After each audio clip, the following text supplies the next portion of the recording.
प्रदेश के deputy CM Keshav Prasad Maurya के दिन क्या बहुरने वाले हैं? क्या केशव प्रसाद मौर्य की वर्षों पुरानी इच्छा अब पूरी होने वाली है? दोस्तों, केशव प्रसाद मौर्य अचानक दिल्ली पहुंचते हैं, अमित शाह से मुलाकात करते हैं। इस मुलाकात की तस्वीर भी सामने आई और मुलाकात के बाद एक्स पर केशव प्रसाद मौर्य ने जो पोस्ट में लिखा, उसमें उन्होंने अपनी वो बात फिर से दोहरा दी जो वो बार बार कहते हैं कि 2027 में 2017 जैसी ही जीत मिले।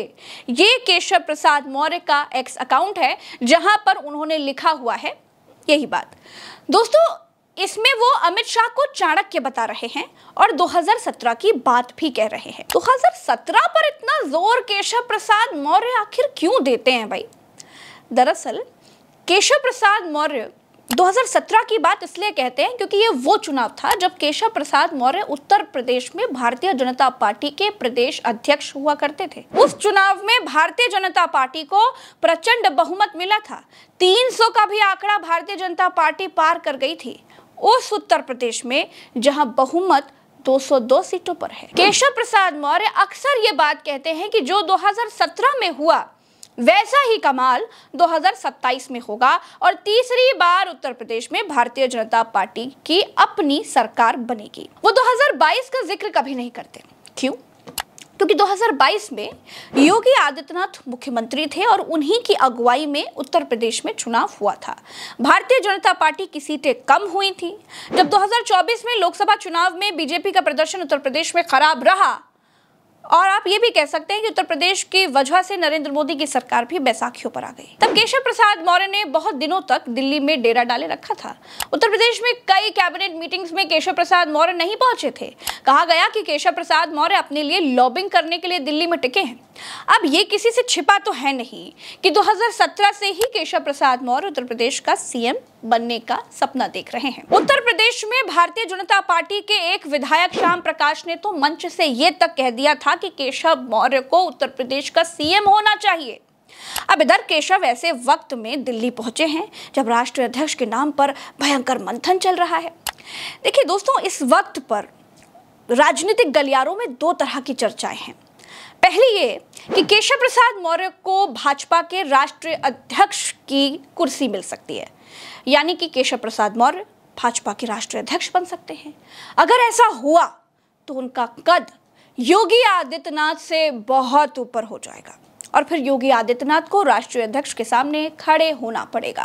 और अगर कहीं उत्तर प्रदेश में भारतीय जनता पार्टी ओबीसी वोटों को लामबंद करने के लिए केशव प्रसाद मौर्य को मुख्यमंत्री की कुर्सी पर लाने की कोशिश कर रही है तो भी केशव प्रसाद मौर्य का कद योगी आदित्यनाथ से ऊपर हो जाएगा।